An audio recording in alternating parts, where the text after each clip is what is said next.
Mukesh ji, filaria को रोकने का बस यही तरीका है। आप क्यों इतना चिंता कर रहे हैं? साल में एक बार तो दवा लेनी है, वो भी मुफ्त।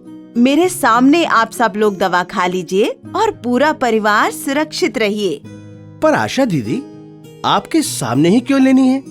आप दे जाइए, हम सभी खा लेंगे। नमस्ते मुकेश जी। नमस्ते आशा दीदी। क्या चर्चा चल रही है? नमस्ते डॉक्टर साहब। देखिए ना डॉक्टर साहब, मैं इनके और इनके परिवार के लिए फाइलेरिया से बचाव की दवा लेकर आई हूँ, पर मुकेश जी हैं जो कि दवा छोड़कर जाने की बात कर रहे हैं।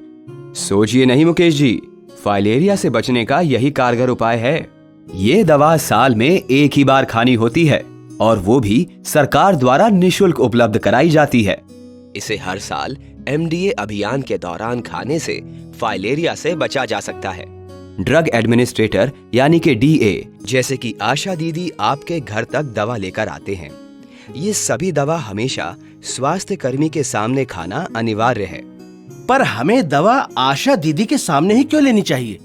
DA के सामने यानी DOT तरीके से दवा लेने के कई फायदे हैं। पहली बात तो ये है कि इससे दवा की सही खुराक सुनिश्चित होगी, क्योंकि दवा की मात्रा उम्र और लंबाई के अनुसार निर्धारित की जाती है। वैसे इसका कोई गंभीर प्रतिकूल प्रभाव नहीं है। फिर भी यदि आपको दवा लेने के बाद कोई समस्या या कठिनाई हो तो DA आपकी सहायता कर सकते हैं। आसान सी बात है, यदि आप दवा को बाद में सेवन करने के लिए रख देते हैं तो सही मात्रा लेने में भूल हो सकती है और आप दवा लेना भी भूल सकते हैं। बेहतर है कि आप दवा को साल में एक बार स्वास्थ्य कर्मी के सामने लीजिए, जिससे आप और आपका परिवार हमेशा फाइलेरिया मुक्त जीवन जी सके। क्या समझे? लेकिन एक बात बताइए डॉक्टर साहब, क्या मुफ्त में मिलने वाली ये सरकारी दवा सही होगी? जी हाँ, इस दवा की गुणवत्ता सही है और विश्व के विभिन्न देशों में इसी दवा का प्रयोग होता है।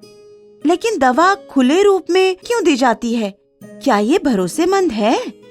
बहन जी, दवा सही पैकेज में ही आती है। स्वास्थ्य कर्मी इसे आपके लिए खोलते हैं क्योंकि इसका सेवन तुरंत उनके सामने ही करना है और बाद के लिए नहीं रखना है। डरिए नहीं, फाइलेरिया से बचाव की दवा अपने क्षेत्र के स्वास्थ्य कर्मी के सामने जरूर लीजिए और खुद को और अपने परिवार को सुरक्षित रखिए। फाइलेरिया के रोकथाम के लिए मच्छरदानी का प्रयोग करें, अपने आसपास जल जमाव न होने दें और MDA के दौरान सरकार द्वारा मुफ्त दी जाने वाली फाइलेरिया से बचाव की दवा खाएं। याद रखें, फाइलेरिया का एक ही इलाज, इसे होने ही ना दें। मिलकर रोकेंगे फाइलेरिया।